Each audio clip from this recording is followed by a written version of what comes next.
Alors, Madame la Présidente de FNE d'Île-de-France, chère Dominique, Madame la Directrice de l'AFB, chère Magali, Mesdames et Messieurs. Alors, je suis très heureuse que vous ayez organisé cette journée sur le thème biodiversité et agriculture, et très heureuse d'avoir pu participer, malheureusement qu'à la fin, mais j'ai eu un résumé de tous les ateliers. Alors, j'avais préparé un discours que je vais reprendre, mais je trouvais que la revue de tous les ateliers correspond à vraiment ce que vous avez dit, à une volonté politique. Alors, la volonté politique de la région Île-de-France aujourd'hui, et je ne parlerai pas de Grand Paris ou métropole-région, je parlerai d'une région métropole, parce que la vision demain de l'agriculture, de la biodiversité, ne doit pas s'arrêter au Grand Paris, mais vraiment à la frontière Île-de-France, parce qu'on a la chance d'avoir une partie urbaine et une partie agricole. Il ne faut pas oublier que l'Île-de-France, c'est plus de 50% de terres agricoles et forestières. Donc, j'ai entendu dans vos échanges, et ça m'a touchée, vous le savez, cher Dominique, parce que je préside également l'Agence des espaces verts d'Île-de-France. Vous avez parlé biodiversité. Je suis très attachée avec la présidente Valérie Pécresse à tous ces sujets. Vous avez parlé de volonté politique. Oui, la volonté politique aujourd'hui de la région, elle est présente. Elle est présente sur quel point? Avec la création, et là je me retourne vers la directrice de l'AFB qui est bien au courant, la création de l'Agence régionale de la biodiversité. On l'a passé il y a une dizaine de jours à la région. On a voté à l'unanimité cette création. L'Agence de l'eau l'a voté également, et également l'AFB. Donc maintenant, on attend la signature définitive, et j'espère que ce sera un cadeau du Père Noël pour la fin de l'année de cette ARB. L'ARB est importante parce qu'il faut préserver la biodiversité. Et la biodiversité et l'agriculture en Île-de-France, c'est vraiment très particulier. Donc, on a un territoire qui est précieux, avec un réservoir de faune et de flore, dont la richesse est malheureusement très fragile.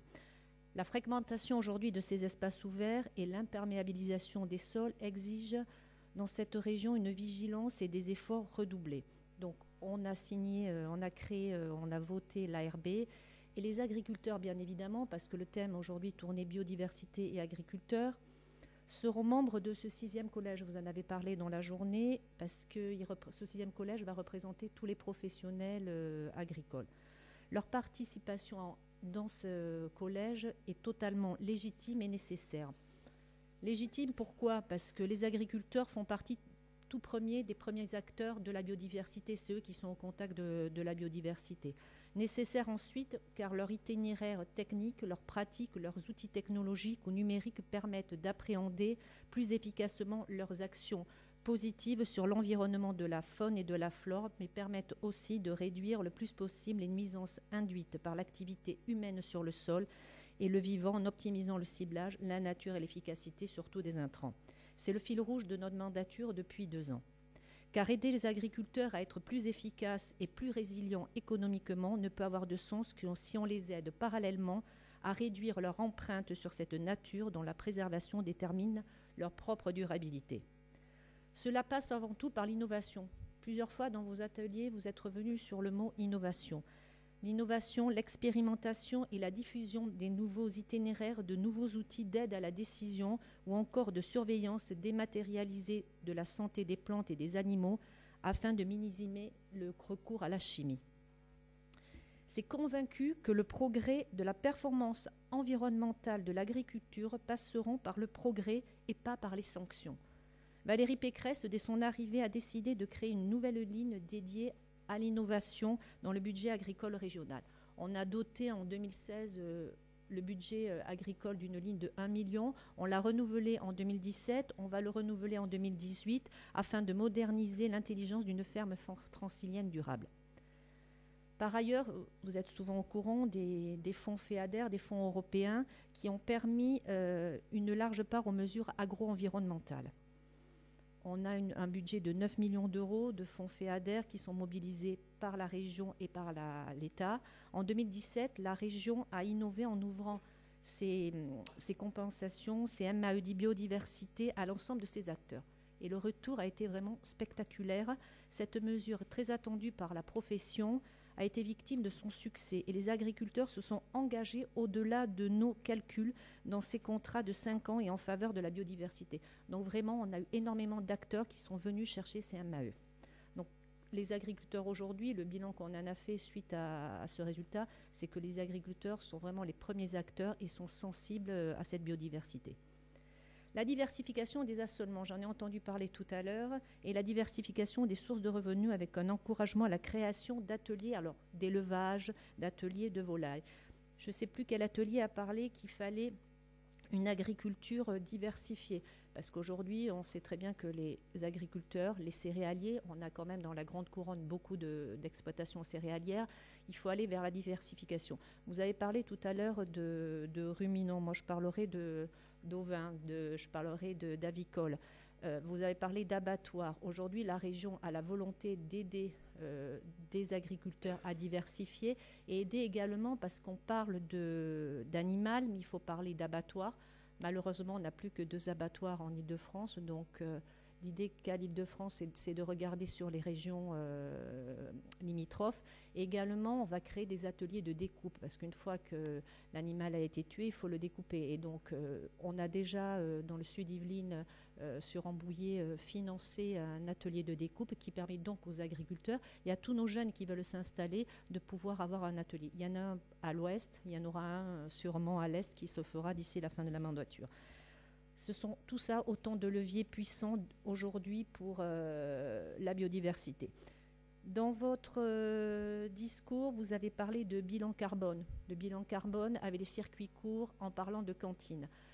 Je voulais aujourd'hui vous faire part de la volonté de la présidente de la région sur le fait d'alimenter les lycées. Alors la région a la compétence uniquement sur les lycées. On est en partenariat avec le département de Seine-et-Marne pour pouvoir alimenter tous les lycées de Seine-et-Marne d'agriculture biologique et d'agriculture locale. Donc c'est vraiment une volonté, on essaiera de le faire sur d'autres départements, mais d'autres départements, on a des problématiques, par exemple, comme dans les Yvelines, de produits carnés. Donc c'est vraiment cette volonté de remettre les agriculteurs au centre du village, si je peux dire ainsi. Donc aujourd'hui, dans tout ce que vous avez dit, j'avais l'impression de revoir le pacte agricole régional qu'on va proposer en début d'année. Sur des points qui nous sont très propres et sur lesquels je suis contente qu'on le partage avec vous, cher Dominique, et avec toute l'Assemblée, mieux consommer différemment en circuit de proximité, en installant, alors vous parliez d'AMAP, on peut faire également ce que fait la Chambre d'agriculture en mettant comme des clusters où les gens vont chercher au pied des gares. On parlait du Grand Paris Express. Le Grand Paris Express demain va bouger la population. L'IAU, l'Institut d'aménagement et d'urbanisme de l'Île-de-France, a fait une étude en disant que la population francilienne va bouger. Donc dans ces grandes gares, le but est d'installer de l'agriculture et d'installer également de la production, que tous les agriculteurs puissent aller se nourrir sur place. On voit que l'Île-de-France change. On doit nourrir 12 millions de franciliens, donc ça laisse plein d'avenir pour notre agriculture. Et enfin, pour terminer, la préservation des terres. Alors, je suis très sensible à ce sujet en tant que présidente de l'Agence des espaces verts, où en Île-de-France, il y a environ 1900 hectares d'artificialisés chaque année. Surtout en zone périurbaine. En zone de grande couronne, aujourd'hui, avec le schéma directeur d'Île-de-France, on se rend compte qu'on ne peut plus grignoter quand même ces terres agricoles. Mais sur le périurbain, il faut veiller, et dans le pacte régional agricole qui vous sera proposé en début d'année, on a prévu que l'Agence des espaces verts intervienne en dernier maillon. Si personne ne va acheter de terres agricoles, l'agence se portera acquéreur de ces terres pour permettre tout d'abord l'installation d'un jeune agriculteur et pour permettre d'avoir de l'agriculture de proximité. Parce qu'on sait bien qu'aujourd'hui, tous nos franciliens sont sensibilisés à savoir ce qu'ils mangent, d'où ça vient. Ils veulent voir pousser leurs tomates. Alors oui, le bio, mais il n'y a pas que le bio. Il y a aussi, on ne peut pas convertir toutes les terres en bio. Aujourd'hui, il y a une volonté de la région de partir sur du bio. On va financer aussi bien la Chambre que les agricultures bio pour faire de l'agriculture de plein champ. L'agriculture de plein champ, c'est également biologique. C'est l'avenir, faire des légumes bio pour faire, pourquoi pas, après des légumes riches, bien entendu. Donc il y a vraiment toute la filière toute la nouvelle conception de l'agriculture et de la biodiversité. Les agriculteurs, bien évidemment, c'est des alliés naturels de la nature. Nous, politiques, nous veillons à cette biodiversité. Nous sommes sensibilisés au bien vivre des Franciliens, à la santé des Franciliens. On est un acteur à vos côtés. On travaille souvent avec FNE Île-de-France.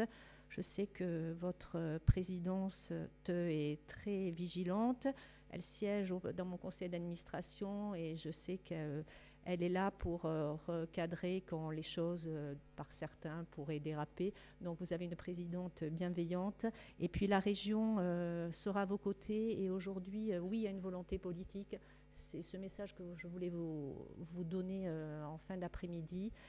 Voilà, notre ambition est d'arriver ensemble et j'espère que ces ateliers vous auront permis d'échanger et qu'il y aura une volonté de partager. Et sinon, on va subir encore des coups et ça serait dommage pour notre belle région de ne pas changer de moyens, de ne pas changer de vision pour l'agriculture.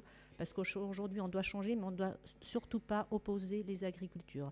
Parce qu'on a besoin des céréales, on a besoin du maraîchage bio, du maraîchage de proximité qui n'est pas bio, on a besoin d'élevage et il faut vraiment refaire venir ce type d'agriculture en Île-de-France.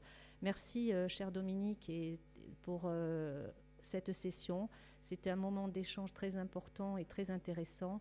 Merci d'avoir pris un peu de temps pour m'écouter. Merci.